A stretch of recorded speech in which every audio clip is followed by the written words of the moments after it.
Hai teman-teman, apa kabarnya? Semoga sehat selalu ya. Video kali ini kita akan membahas materi akuntansi penjualan konsinyasi pada komisioner. Dan juga akan membedah contoh studi kasus 1.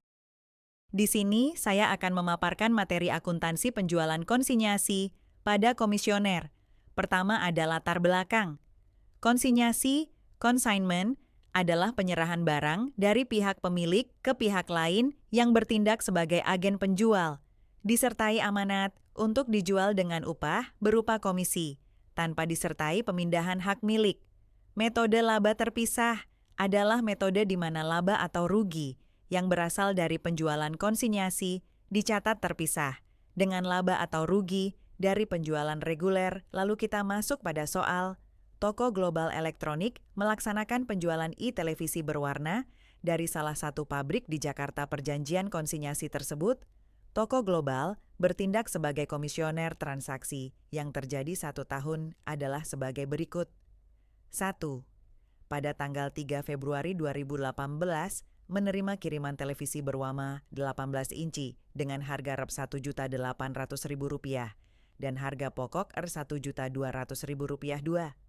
Pada tanggal 4 Februari 2018, ongkos kirim sebesar Rp750.000 telah dibayar oleh pengamanat 3. Pada tanggal 5 Februari 2018, biaya prom penjualan dan biaya penyimpanan yang telah dibayar oleh Toko Global Elektronik yang berhubungan barang konsinyasi tersebut adalah Rp9.000.000 4. Pada tanggal 28 Februari 2018, komisi penjualan ditentukan sebesar 20%. Dan dalam perjanjian, disetujui bahwa semua biaya yang berhubungan dengan barang konsinyasi akan diganti oleh pengamanat.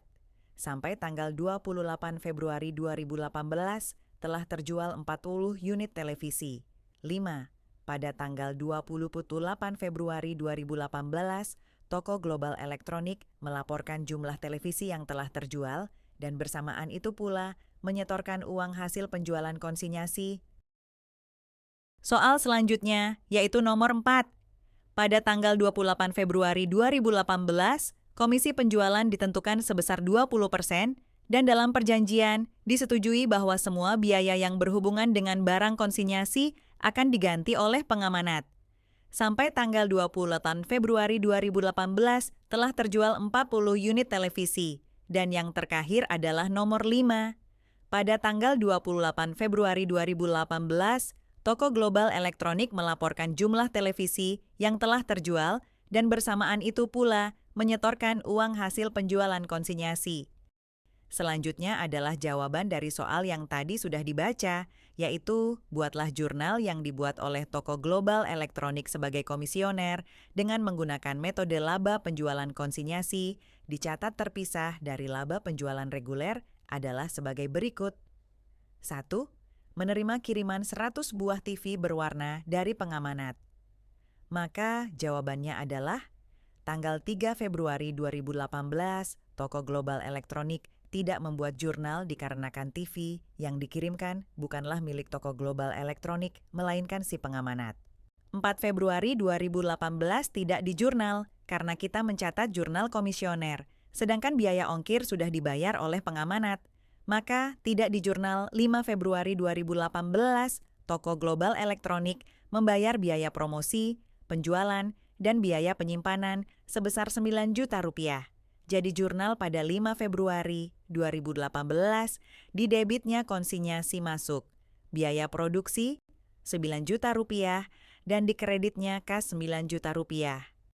4. Penjualan pada tanggal 28 Februari 2018 dicatat penjualan 40 televisi seharga Rp72 juta. Kas di debit, konsinyasi masuk penjualan di kredit. 5. Pengiriman uang ke pemilik barang dari hasil penjualan, dikirim uang kepada pemilik sebesar Rp40 juta. Konsinyasi masuk di debit, kas di kredit. 6. Pencatatan komisi-komisi sebesar 20% dari Rp72 juta, yaitu Rp14.400.000 dicatat sebagai pendapatan komisi. konsinyasi masuk biaya komisi di debit, pendapatan komisi di kredit. Selanjutnya 6B mencatat pengakuan hutang kepada pengamanat dengan perhitungan sebagai berikut. Yang pertama, ada hasil penjualan sebesar Rp72.000.000 diambil dari tanggal 28 Februari 2018. Selanjutnya dikurangin dengan biaya operasi Rp9 juta dari tanggal 5 Februari. Lalu dikurangi biaya komisi sebesar Rp14.400.000 di tanggal 28 Februari 2018 dan keduanya dijumlah menjadi Rp23.400.000. Selanjutnya ada kas yang harus distorkan didapat dari hasil penjualan Rp72 juta, dikurangin biaya-biaya sebesar Rp23.400.000.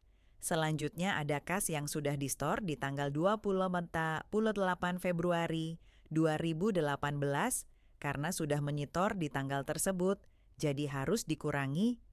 Perhitungan terakhir, kas yang belum distor didapat dari pengurangan kas yang harus distorkan sebesar Rp48.600.000 dan dikurangi kas yang sudah distor sebesar Rp40 juta dan berjumlah Rp8.600.000.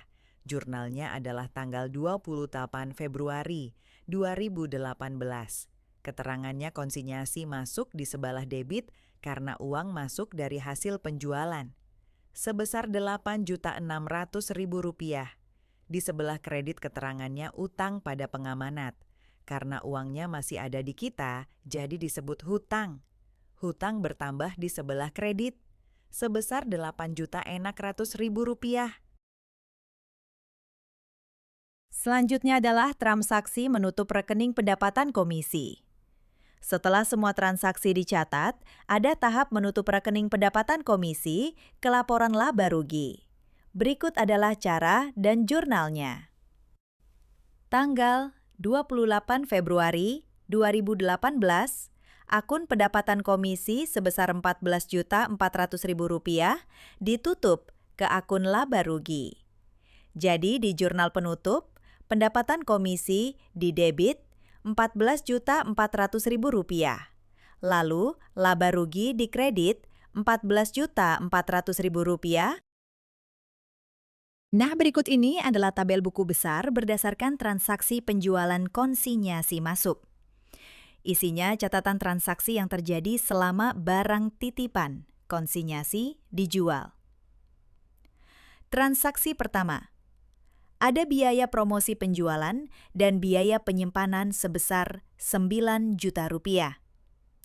Karena itu adalah pengeluaran, dicatat di sisi debit, saldonya jadi Rp9 juta di debit. Transaksi kedua.